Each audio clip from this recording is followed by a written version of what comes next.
Light house अकेले खड़े रहते हैं, विशाल बेचैन समुद्र के सामने डटकर खड़े रहते हैं। वे सिर्फ पत्थर और मोर्टार से कहीं ज्यादा हैं। वे संरक्षक हैं, हमारी दुनिया के किनारे को चिन्हित करते हैं। हर एक अपनी जगह से बनता है, कुछ छोटे और मजबूत, कुछ लंबे और सुंदर, लेकिन सभी अंधेरे में एक मार्गदर्शक रोशनी डालते हैं। उनकी किरणें समुद्र में रहने वालों के लिए एक वादा है, एक खामोश कसम की कोई देख रहा है। तूफानी दिन में एक लाइट हाउस के नीचे खड़े होने की कल्पना करें। हवा तेज चल रही है, लहरें टकरा रही हैं, फिर भी टावर अटल खड़ा है। यह विनम्र है, हमारी कमजोरी और हमारी सहनशीलता का सिंबल्स। एक घूमती हुई किरण का नजारा आशा और मार्गदर्शन पैदा करता है, चाहे आप दुनिया में कहीं भी हों। नाविकों के लिए यह एक जीवन रेखा है, किनारे वालों के लिए एक आरामदायक प्रेजेंस। लाइट हाउस हमें पिछली पीढ़ियों और लहरों की शाश्वत लय से जोड़ते हैं। वे सिर्फ नेविगेशनल एड्स नहीं हैं, बल्कि हमारी साझा तटीय विरासत के टुकड़े हैं। हर एक एक कहानी कहता है, जो पानी पर रोशनी में लिखी गई है। वे धैर्य से जमीन और समुद्र के बीच की सीमा पर खड़े रहते हैं। लाइट हाउस की कहानी आग से शुरू हुई, बिजली से बहुत पहले जहाजों को रास्ता दिखाने वाले साधारण बीकन। अलेक्जेंड्रिया का लाइट हाउस 7 अजूबों में से एक विशाल टावर के ऊपर तेज जलता था, जिसकी रोशनी कांस्य दर्पणों से बढ़ाई जाती थी। शुरुआती लाइट हाउस खुली लपटों पर निर्भर थे, लकड़ी, कोयला, जो कुछ भी जल सकता था, अंधेरे के खिलाफ टिमटिमाते हुए।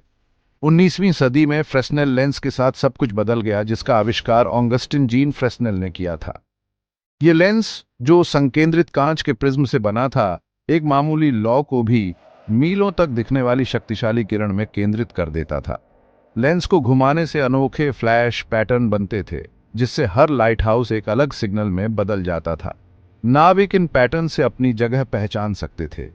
रोशनी की एक लैंग्वेज।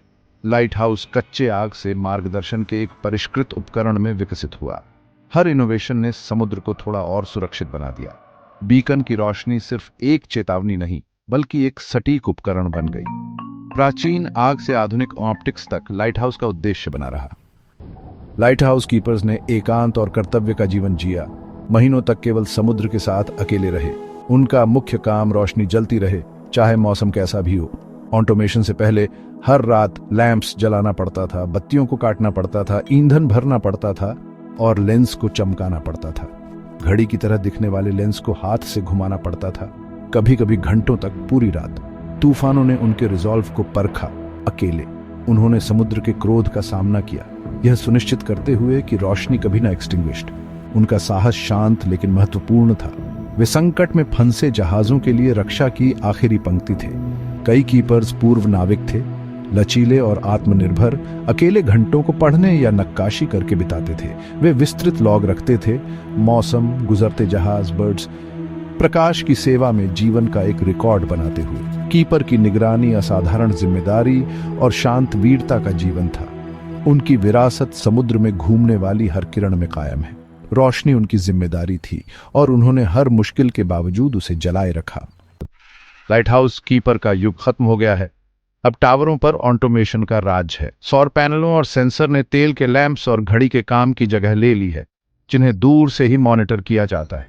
इंसानों की मौजूदगी खत्म हो गई है, लेकिन लाइट हाउस वहीं के वहीं है, अपनी अकेली पहाड़ियों पर अटल खड़े हैं। अब वे सिर्फ नेविगेशनल एड्स नहीं हैं, बल्कि सहनशीलता और आशा के शक्तिशाली प्रतीक बन गए हैं। वे हमें एकांत में मिली ताकत और अंधेरे में मार्गदर्शन के वादे की याद दिलाते हैं।